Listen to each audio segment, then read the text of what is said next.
Hello guys, so today there are two things that we're gonna do with this car. One is to replace the engine undercover. So when my sister borrowed this car, it went through flooded area and somehow the plastic cover, the original one it came with, was ripped here and there. So we're gonna replace it with metal. Yeah, so this is made of steel. I think it's 3 mm thickness. So it's powder coated. Hopefully that lasts, will provide good protection. And so that's one. Then the other one is we're gonna do a DIY oil change. So in here we have the oil filter wrench, seal, filter, and of course the oil. So I'm using a 5W30 API SP. So it says there for SUV, but this is also for both gasoline and diesel engine. So yeah, it should be okay. And plus the viscosity is the correct one. All right, let me show you guys the under the engine. There is the cover that we're gonna be replacing, and as you can see there's some portion that got ripped up. Yeah, there, if you can see that. And this is the oil plug right here, and there's the oil filter. Oh no, that's not the oil plug, that's a transmission. Sorry, this is the oil plug right here. Yeah, so I think it's a good thing that the car is slightly slanted.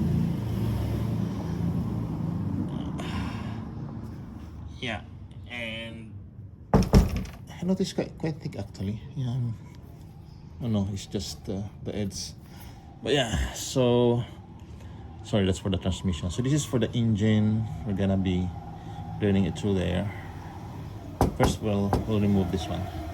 So you have few bolts, 1, 2, 3, 4, 5, and then some more fasteners there, and then more there. So yeah, let's remove it.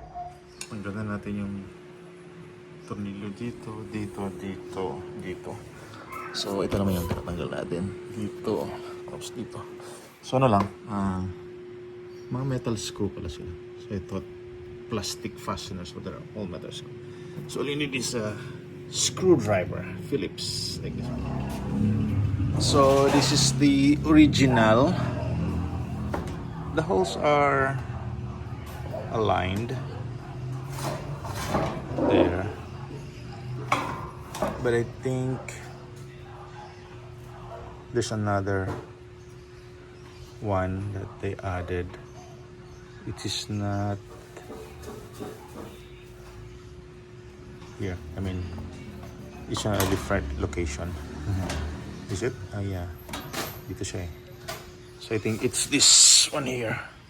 That's the purpose. I don't know if I need to drill. So that's the broken portion, and they're broken there.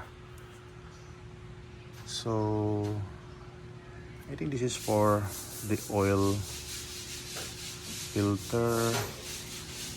That's probably for the transmission, and I don't know. Anyway, yeah. So these are the bolts and nuts and washers that it came with. I hope these are. It's made of steel. These are water resistance, I hope. But I will use the original there. Except they are missing, so I'll use the extra ones. But before we drain the oil, let's warm up the engine first. So what we're gonna do is just turn it on.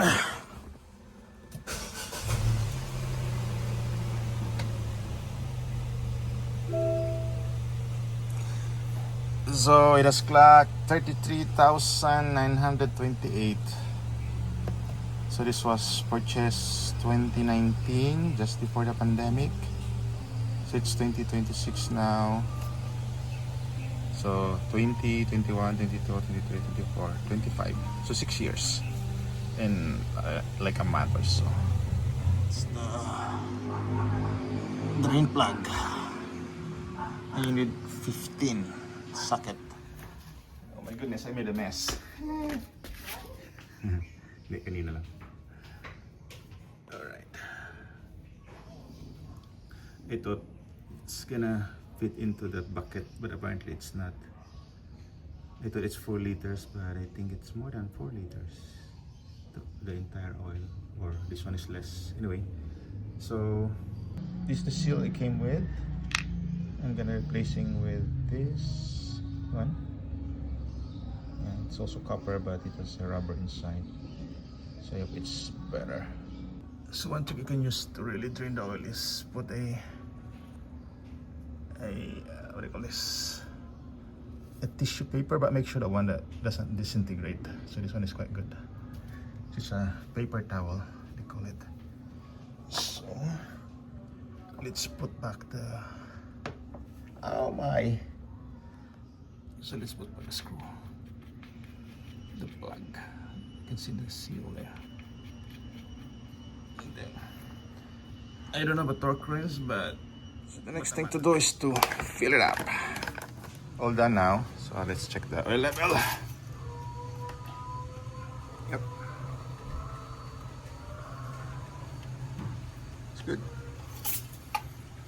Hello guys, I have completed installing the engine under cover. There's just one hole that you need to drill. I think it's this one here, extra hole, because the existing one doesn't fit. But other than that, relatively easy, except that it's quite heavy. But yeah, they're all good. It's installed. And the good thing about it is that the original one doesn't have protection here. The transmission ay ano po siya, naka-expose. This one actually has a dent, and somewhere it hit maybe a hump or stone.